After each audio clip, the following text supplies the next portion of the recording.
Welcome to A Daily Spark. I'm Dr. Angela Chester, and my guest today is Morenda Wysinger, and she is out of the Albany, Georgia area. We're talking mother-daughter relationships today, and I know that I'm fired up about that because most of us are moms, most of us are daughters, so this should be great conversation. Well, let me tell you a little bit about Morenda. She is a woman with purpose. She is promoting love, respect, honesty, and forgiveness. She and her daughter are co-founders of Mother and Daughter Enterprise, and we're going to talk a little bit more about that. And of course, what I love is that she does mentoring programs as well. She has devised programs of study that gear toward empowering and equipping young women. And you know, I love to empower others.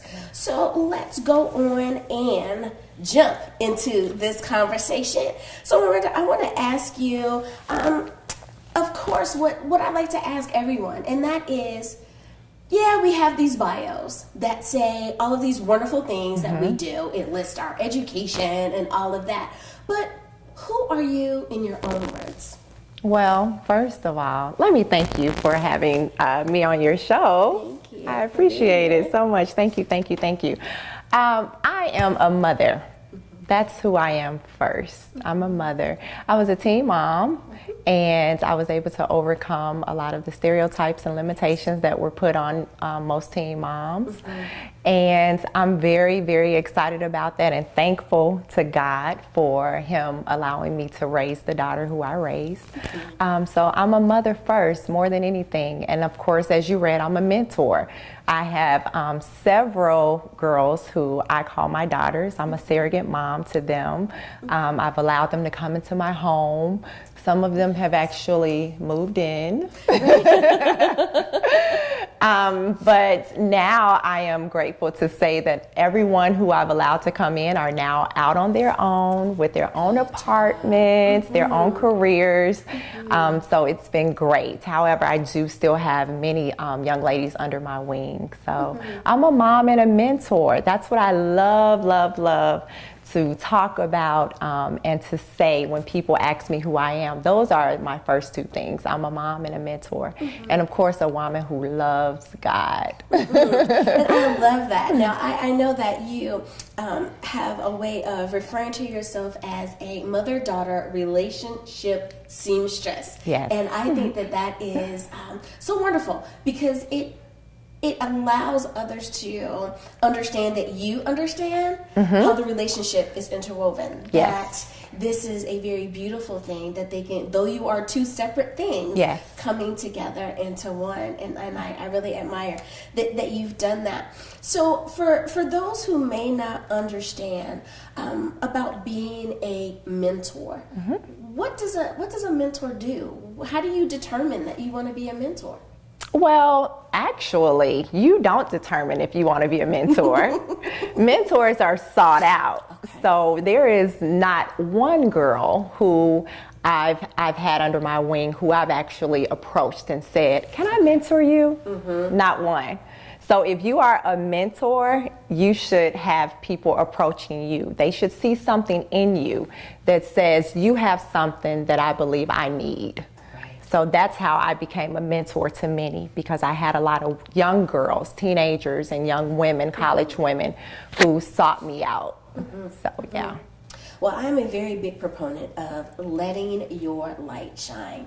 And I think that really speaks to that there's something that they see in you. Yes, absolutely. And they want that light. Absolutely. So, bravo for that. Keep that up. Thank now, you. when we think of the word relationship, so many times we think relationship and we're thinking like husband and wife. Of course. Or, we're thinking this romantic relationship. Yes. But when it comes to mothers, daughters, and then this word relationship. Yes. How does that all blend together? Well, it blends together the same way as a husband and a wife, boyfriend, girlfriend, friends, love, respect, honesty, and forgiveness. All four of those things are needed within any relationship. And we can't leave it out when it comes to mother and daughter relationships. That's right. So there's a lot of love that you want to have. Daughters want that love, that genuine love from their moms, and vice versa. And also with respect, although moms always say, you have to respect me because I'm the mama, guess what? Daughters want to have some level of respect as well. They want to be respected. They don't want to be called out of their names. You know, there's certain things that we shouldn't allow to come out of our mouths as moms so that we can respect our daughters. And then you have honesty. We both need to maintain some sort of honesty so that way the relationship can continue to strengthen. And forgiveness, who doesn't need that in a relationship? Right. In every relationship we need forgiveness. So on both sides. So those are the four principles that I know every relationship needs. And a lot of times as moms, we kind of tend to not think that we need those four things. The same things we need in a relationship with our husband or our significant other, we need that with our daughters as well. And I'm so glad that you said that daughters want that respect. Yes, absolutely. I think that some people forget that it's reciprocal. Absolutely. You know? That you might be at the top, right? But right. the people down at the bottom still want the same things that you do. Yes, that's a really, really great reminder, and thank you for mentioning that. Now, would you say that as you grow in your relationship, or as you age physically, that your relationship should change, your relationship must change, or that it simply will change? It will change. I'm a witness. My daughter is, I can't tell her age because she's an educator in the Atlanta public school system, and she teaches high school. So I definitely can't tell her age. However, this is what I will say. I've had to learn to adjust to where life was taking us. You know, I've always been accustomed to being mommy, you know, and she still calls me mommy, which I'm so happy about it. And I realized that as she started to mature, that there were some things that I wasn't going to be able to do anymore or to say anymore. I was going to have to allow life to teach her certain lessons. I have to make sure that what I trained up, that it was going to still maintain everything that I had instilled in her. So the Bible says to train up a child in the way they should go, and when they are older, they will not depart from it. Right. So I'm holding on to that word, you know, and she has definitely made me a proud mommy. But our life is going through some changes. We're relearning each other, you know? I like that. Yeah. Relearning each other. Now, if there is a teen mom right now that is listening and saying, hey, all of that sounds like me. I want to turn out to be the best mom that I would be. What is a tip or a bit of advice that you would give to her about how to get through this journey called life? Well, considering that I was a teen mom, I would definitely recommend that you choose to break patterns. It's never too late. It's never too late to become whoever you want to become. I was the pattern breaker for the women in my family, and my daughter went on to break patterns and to become the first college graduate in our family. So that's what I would recommend. The first thing I would recommend is to know that you can break patterns. You can do anything and be anyone you want to be. I love it. Yes. I love it. Yes, you can be anyone that you want to be. Well, viewers, we need to take a commercial break right here. So don't worry. When we get back, we will continue this conversation. Mother-daughter relationships. We'll be back.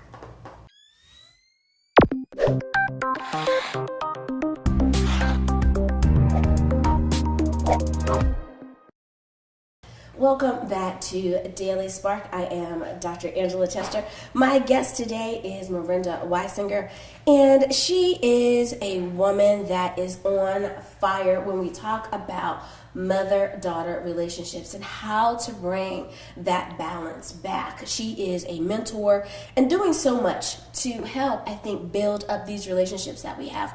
Yes. In today's society, we really need to bring more togetherness. We need Absolutely. to be more unified. We have so much that is pulling us apart. Yes. We need to make sure that we are together. One of the things that you do is you're an author. Yes. So what made you decide that you needed to not only write down your ideas or write down your thoughts, but what made you determine this needed to be put in a book for others to be able to read? Great question. Well, like I said before, I have quite a few mentees, and some of them decided to come and live with me, and others just made my home a place of refuge for them. And I decided to, instead of having everyone to come and embrace me, I wanted them to start embracing their moms. You know, it was difficult to see girls that only wanted me and didn't want to have a relationship with their mom. Mm-hmm. So I decided, let me put this in a book.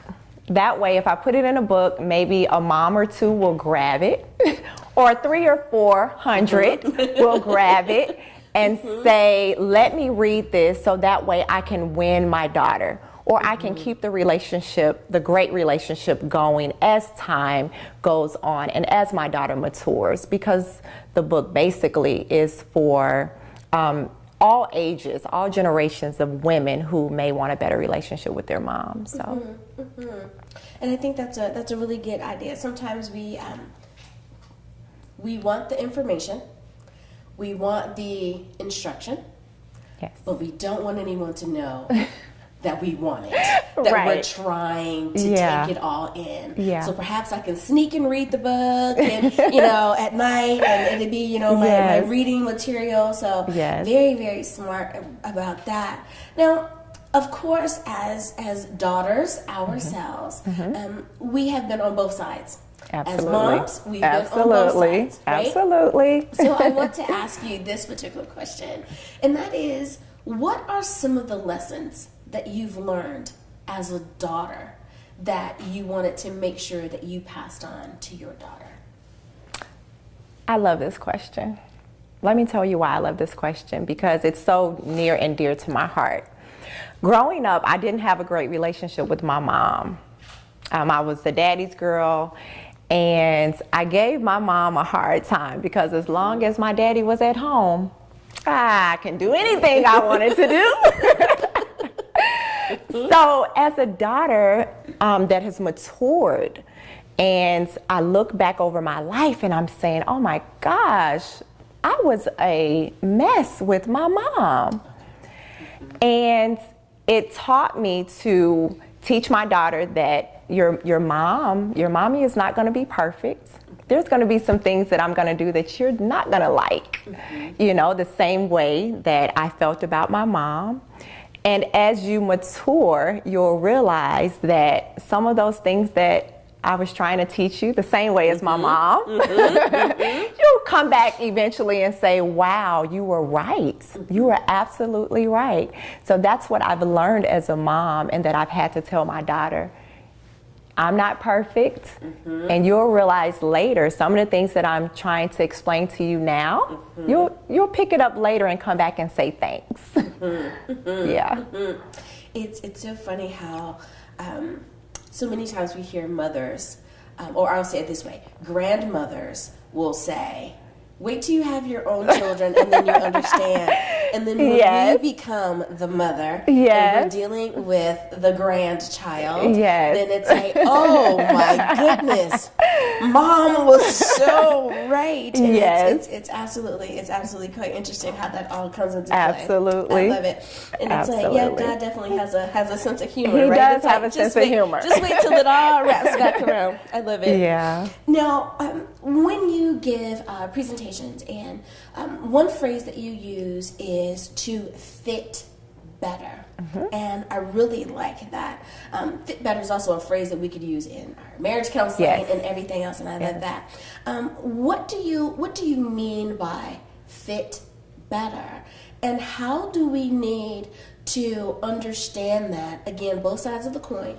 As a mom, how do we understand fit better? But as a daughter, how do we understand fit better?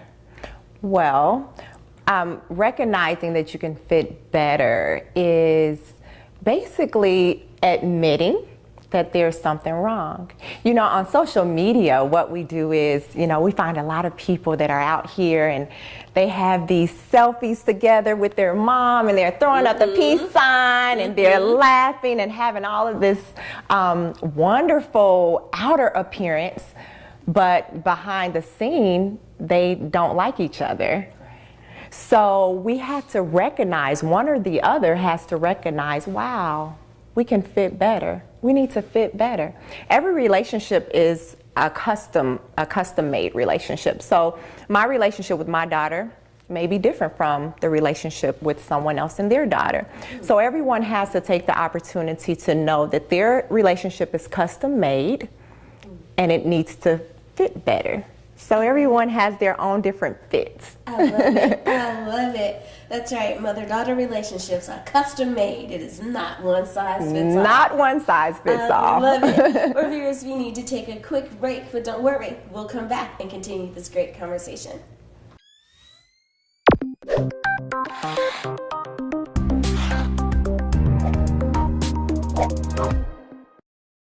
I heard you have a new book. I do. I'm so excited. Tell me a little bit about it. Well, it's really all about my journey, you know, where I went from having just poor health, really, and not even knowing that I had poor health. Yeah, yeah. And it just evolved, and before I knew it, here I am writing a book. And it took me 12 years to write that book. I believe you. Sounds like me.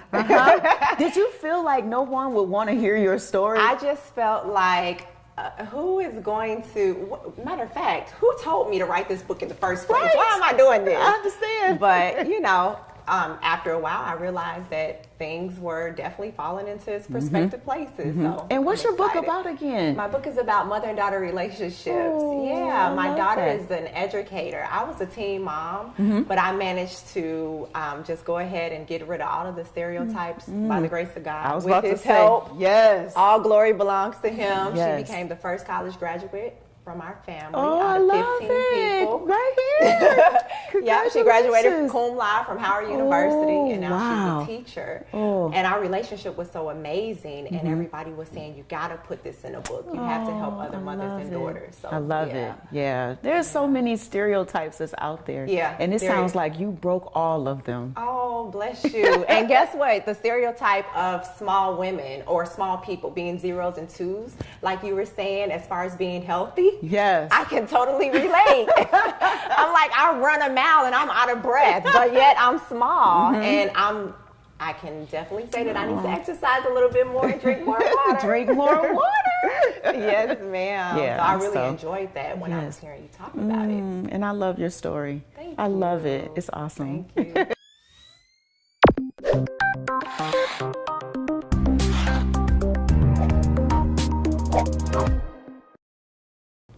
Welcome back to Daily Spark. I am Dr. Angela Chester. My guest today is Morenda Wysinger, and we are talking mother-daughter relationships and how we fit better in that relationship.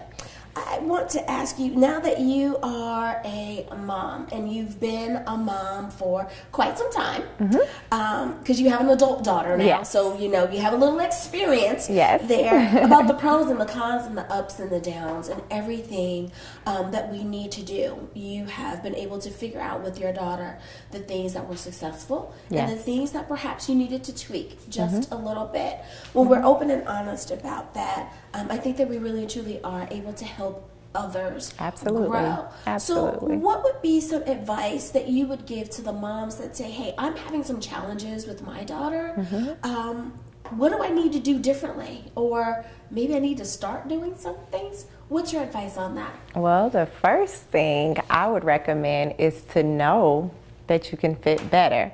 So once you know you can fit better, then I recommend that you maybe set up a little bit of coffee time, tea time with your daughter, so that way you can break some things down and allow her to tell you some of the things that she may be feeling and some of the things that you may be feeling, because honesty is so important.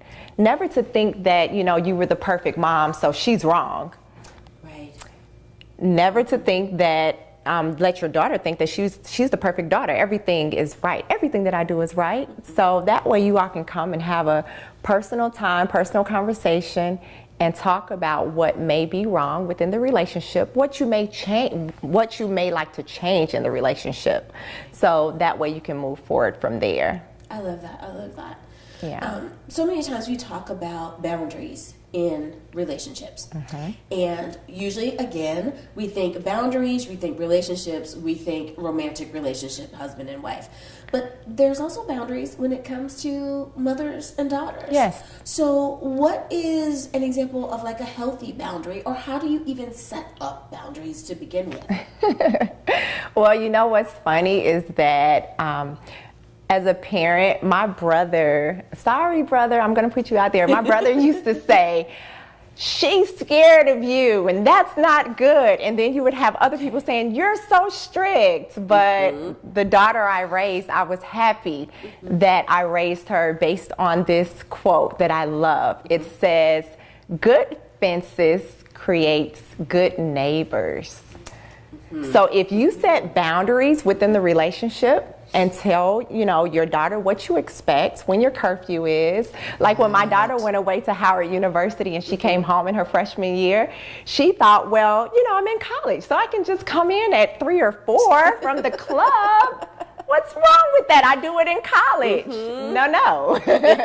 In my house, this is the rules, and we still abide by those rules. But she was accustomed to me setting boundaries. I had rules in my home.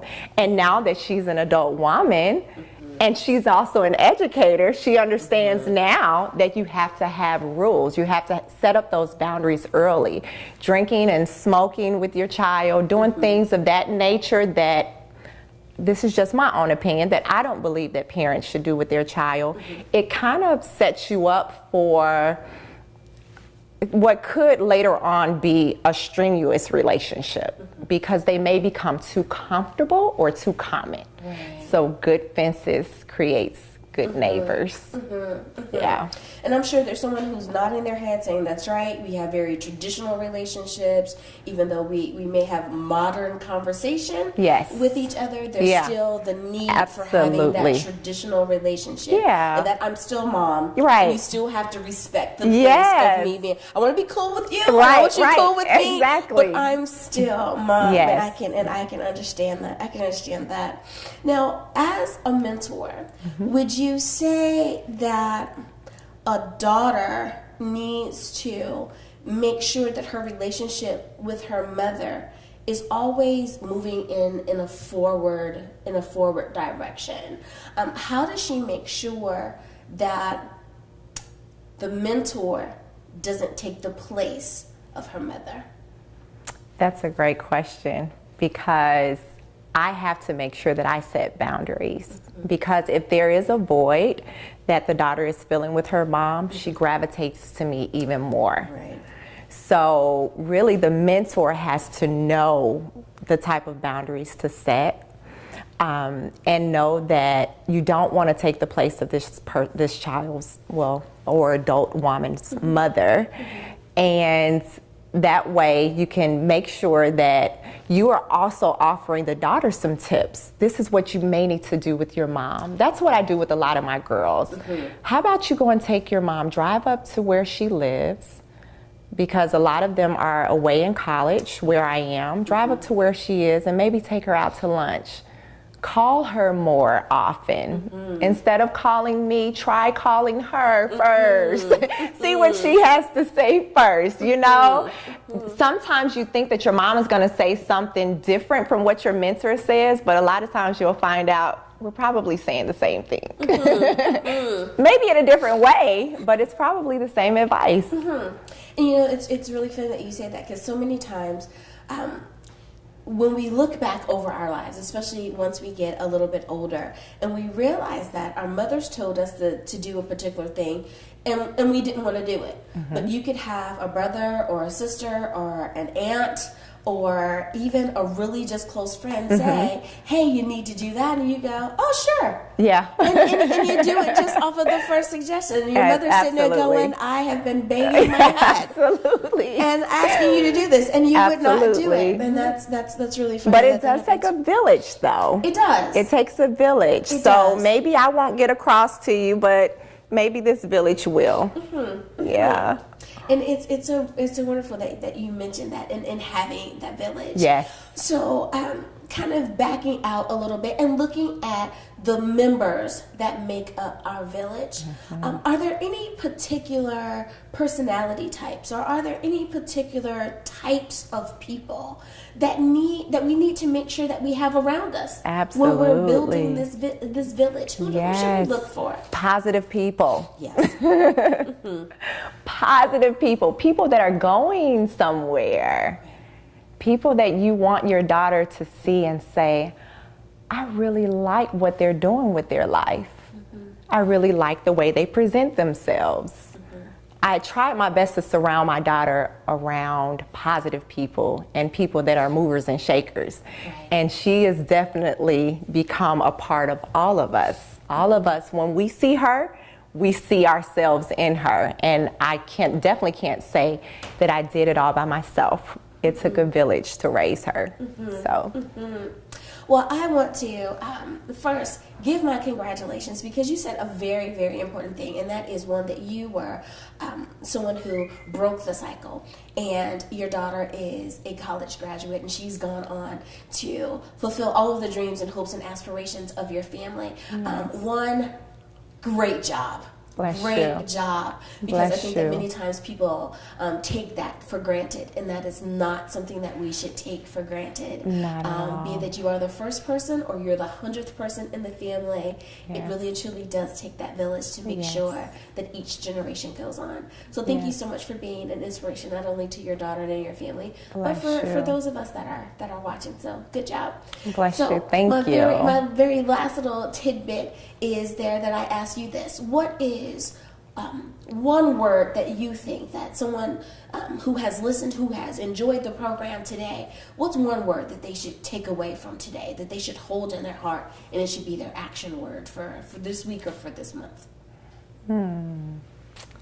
One word would be forgive. That's what I would say. Because there's so many relationships that are torn apart because we won't forgive. So if you have a mom, if you have a daughter, or anyone that you love, choose this week to forgive. Great advice. Thank you so much, Miranda, for being on the program today. Thank you for having me. So those of our viewers who want to stay in contact with you, how do we find out more about you? You can find out more about me on my website, Tailor-Made Mom.com. Again, that's Tailor-Made Mom.com. Thank you so much. And viewers, thank you for joining me for Daily Spark. And as always, I hope that you have an awesome day, not just today, but each and every day. Until next time, everyone, be awesome.